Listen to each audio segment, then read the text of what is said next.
What we're going to talk about now is the break-in or the burnishing of the brake pads after you finish a brake job. Now, I hate to really use the word burnish because if you look that up in the dictionary, I think it says something about polishing. We're not trying to polish the rotor or polish the pads. Actually, it depends what kind of pads you put on the vehicle is going to determine what you're actually doing in this break-in period.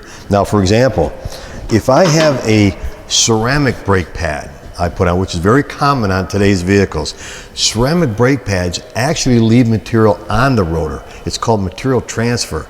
And after a few days of braking, you'll see a pattern that builds up on that rotor of that ceramic material that got transferred to that rotor. Because ceramic brake pads actually stop with adhesion. So when that ceramic brake pad is rubbing up against that rotor that has a ceramic material transferred to it, the two materials actually stick adhesively. Now they still clamp down on the rotor, don't get me wrong, but there's a lot of adhesive properties going on with a ceramic brake pad.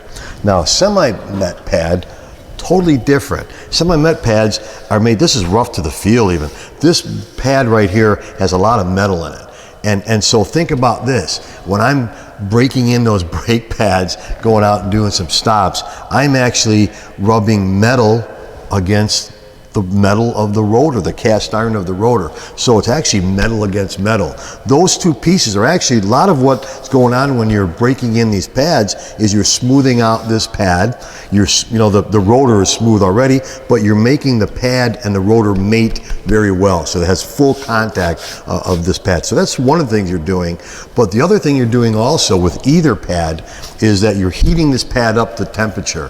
When you heat this pad up, a lot of gases are released also. Now, one thing that Brake Parts do, that we do, Brake Parts Incorporated, we post-cure most of our brake pads. Now, in fact, almost all of our brake pads are post-cured, very few are not. So what we're doing is after we build that pad, we are putting it in an oven and actually baking it to get those gases out. That saves you a lot of time.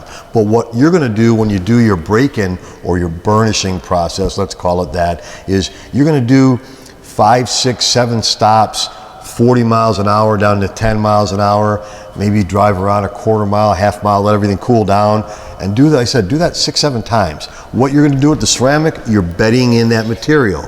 With the semi-met pad, you're actually smoothing it out against the rotor so you get the full contact on it for that. And you're also, the little bit of maybe gases that are left in there, you're dispersing those gases also by getting these pads up to temperature. Don't spend a lot of time doing it, but you really should do that for your customer.